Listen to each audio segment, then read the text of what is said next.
Well, Super Sunday continues here at the HBL Pakistan Super League Season 9. We have a very important match on our hands today. The Quetta Gladiators, well, they're taking on Lahore Qalandars in the Qalandars' last match of this season of the competition. Live, of course, from National Bank Stadium in Karachi.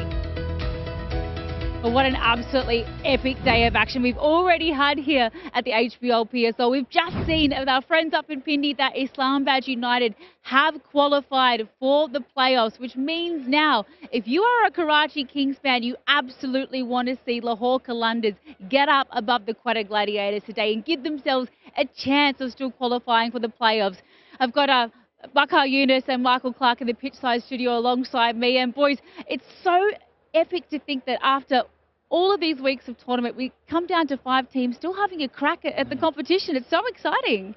Yeah, that's good. That's PSL for you. I mean, the tournament started a little slow. I mean, there were a few very one-sided games to begin with. And once the guys or the players got used to the conditions and know the pitches, how they're playing, now we're watching some really, really close game and a really, really good games. Last night, Qalandars' game was outstanding. And this game we just saw this afternoon was a magnificent game of cricket. Oh, absolute nail-biter. And Clarky, you have just joined us from Australia, but what an epic contest we just saw up in Pindi. An absolute run fest. 228 was chased down. I know you liked what you saw with Usman Khan today. Amazing. The game in general, again, it's the surface. Bit more pace for the fast bowlers, but then I think that also helped the batting. So I think once the batters got in, just the striking, I can't believe some of the way these boys just clear the boundary so easily. They're strong, they got all the shots. These days they're playing full 360 degrees. And again, to chase a total like that was phenomenal. We watched it back at the hotel. We got here just in time to catch it on the mobile phone. But yeah, look, a fantastic win from Islamabad. And a player of the match performance by Colin Munro. And of course, Imad Wasim getting the job done to almost nail the coffin for Karachi Kings. As we take a little look at the standings, it is still a mathematical possibility for the Kings. If they can win tomorrow and Quetta Gladiators lose their next 2, that's the only way that they will qualify. But most importantly, the Sultans United and Zalmi, they are a lock for the finals. Look, Islamabad United's win this afternoon has really left Karachi in the other team's hand rather than, keeping things in their own control. And now Karachi, they all got to be praying and hoping that that Lahore Qalandars have a really, really good day, and if they can beat Quetta Gladiators, there will be a chance that they come out for their last match and win that one, and they can qualify. Not only do they qualify, but they can finish top 2, which is very important in the context of the playoffs. Of course, today's game, well, we had the all-important toss a little earlier with Bazir Khan. Well, Lahore Qalandars, Shaheen Shah Afridi, he won that. He decided he wanted to have a bat first.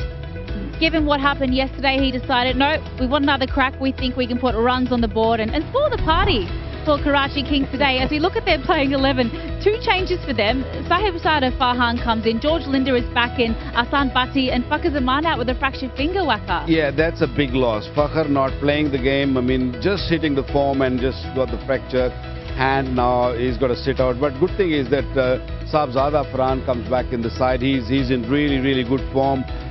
Linde comes in, which is I think going to help with the left arm spin on these pitches. So I think the balance is really good. I mean, they struggled to defend any total, but now they're looking to bat again once more and try to do the same again. Absolutely, and we take a look at the Quetta Gladiators playing 11. 1 change for them, Michael Clark. Mohammad Wasim Jr. comes back into the side at the expense of Mohammad Hasnain. Yeah, this is a strong team, really good balanced team. But again, I think the skipper, Riley Russo, needs to stand up and lead from the front. Jason Roy at the top of the order has been a little bit inconsistent, but when he's on, this team generally has success. Akil Hussain has been a superstar, hat-trick in the last game as well, and opening the bowling, which makes someone like Mohammad Amir, who we generally see open the bowling, is not doing that as often as he would like. So his role is still very important in this team. But when you look through that lineup, super talented, couple of losses in their last 2 games. They need a win here tonight. Yeah, off the back of 2 losses for the Quetta Gladiators, they came out of the blocks so quickly. 3 big wins. But a big reason, Waka, why they were so successful, as you'll well remember, is that top few positions. Sal Shakil in particular, Jason Roy, they're the most successful team batting in the power play, and that's because they get them off to such a wonderful start time and time again. Yeah, when you look around the other sides, you know, they have struggled throughout the tournament with their openers. And these two, Jason Roy and South Shakil, they've been outstanding, and they've been really using the pace quite nicely up front and being really, really positive. And I think that's why this team is so dangerous, purely because the two openers are really putting up a real good show, and they're getting runs quickly, and that means the other teams are always under pressure when your openers get runs. The way Jason Roy plays as well, it doesn't matter what team he's in, he's a momentum player. So when he's going well, the longer he holds that for, generally the team wins those games. Yeah. So I think, you know, again, you don't want to put pressure on one player, but I think he's that big a player for any team he's in. So hopefully tonight we see him at his best.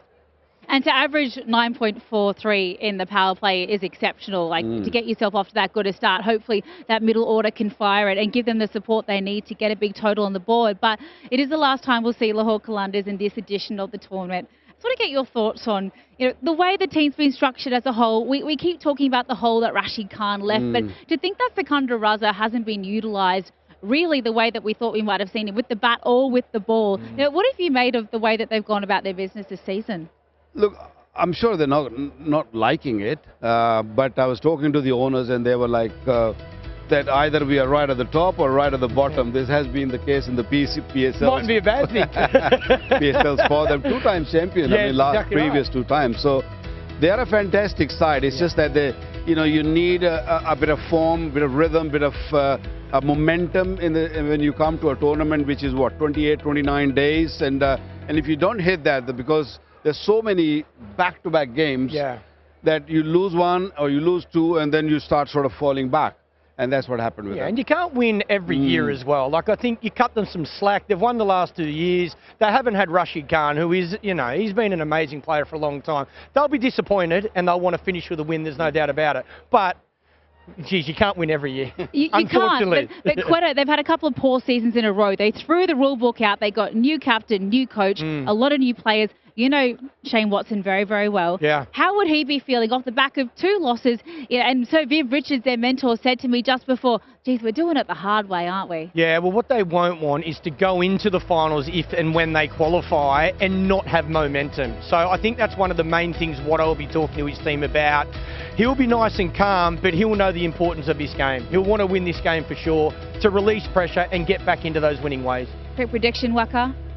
Look, I think, you know, the Quetta Gladiators look good.